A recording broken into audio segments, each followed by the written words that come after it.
Cool. Here you go. How's everybody doing? So great to see all these lovely faces. Can I get a how's everybody doing again? Okay, dope.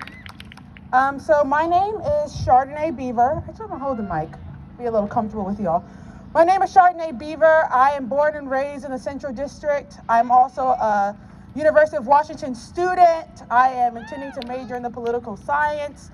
I am also the dreams and the hope of my ancestor, and I take pride in that. And I also take pride in trailblazing a legacy for those coming after me, my descendants. And so I just want to talk about storytelling because it's a form of healing for me. And I think a lot of people here need healing. Can I get an amen? Amen. Can I get a yes? Yes. Okay.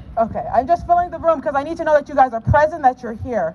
Because I'm really serious about vulnerability and having time with the community so that we can heal those who are been through trauma for centuries. People who look like me. Okay? So first and foremost, I want to discuss the pedagogy of race in the white community before I just start speaking to my Black brothers and sisters. The pedagogy of race in the white community is taught through a lens of supremacy. And the problem with that is that when you're teaching children and you're teaching youth about supremacy and race, you're also letting them know that everyone else is inferior because of this color of their skin. And the problem with that is if you cut me, I bleed the same blood as everyone else here. So when you teach white kids, and you teach any kids that they are less than or inferior because of the color of their skin, you are literally taking back the chance that they have to be the best thing that they have and the best future that they have. Oh, sorry guys, it's windy up here. Can I get a yes? Yes! I need to know that you guys are present, so I'm going to keep on mood checking. But to get into my conversation, I have a story to tell that is really significant to who I am today and how I present myself in this world. And that is a story of how my people got here to Seattle. I'm fifth generation Seattleite, and the story in which I got here began from my great-great-grandfather. My great-great-grandfather was an orphan. He grew up in Tennessee. The legend is that he was born to an enslaved African woman, and that his father was a white man, also known as a slave owner. He only had one family member that he knew.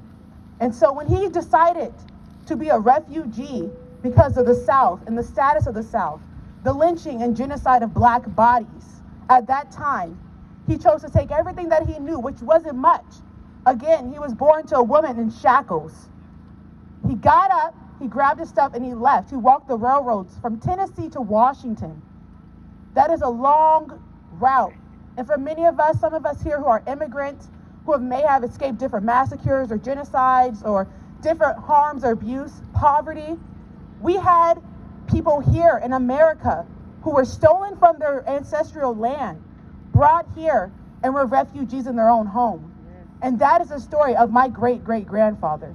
And when he got here to Seattle and he settled on East Madison and attended Mount Zion Baptist Church, there he found home and refuge. And so here I am today coming from a man who didn't have an education, who didn't have a family, and started something out of nothing because that's what Black people do. We create from nothing. We are the most resilient people that will ever walk the face of this earth. And I don't say it to be egotistical or narcissistic. I say that because it's a fact. Because we are water. You cannot take us. Everything that is here has come from Black people. The first people to walk the earth were Black. I've told the same story to youth, elementary students, at the same elementary school in which I attended, Madrona. I attended Madrona. Thank you. Show some love, you guys. CD or CD? Anywho, I told the same story to them, and their presence, knowing that you come from something when you cannot even trace back your history, was imperative. And so what I say to you today, especially my Black brothers and sisters, let's get real about our history. Let's know our stories. Sit with your elders. If there was an elder here, I apologize for not asking to speak before I came up because that's how I was raised, to honor my elders. And so speak in front of your elders and listen to them and really soak up that knowledge because it's free. And they're not here for long. Let's honor our stories. Let's honor Black stories. Let's honor Black women. And in closing, I want to say that there is someone who has been really close to my heart as far as how they've been treated And another example of the mistreatment and the abuse of Black people, Charlene Lyles. We need an inquest for her and her family. Do whatever you need to do to seek an inquest. An inquest process, for those who may not know, is the most simplest process of law. It's before you even discover criminal activity. An inquest process is the process in which someone is filing and documenting the conditions of their death, conditions of what could be supposedly be a crime. And that has yet to occur for Charlene Lyles and her family, and it's been 3 years. So her children need to be able to walk these streets and know that they're safe and that they are taken care of by their community, because they're sitting in school and being told that the same people who are to protect them are the same people who killed their mother. So let's be present for our youth, because they need it more than ever. And we are the change, and we are the legacy of our ancestors. Thank you. Yes. My name is Chardonnay Beaver.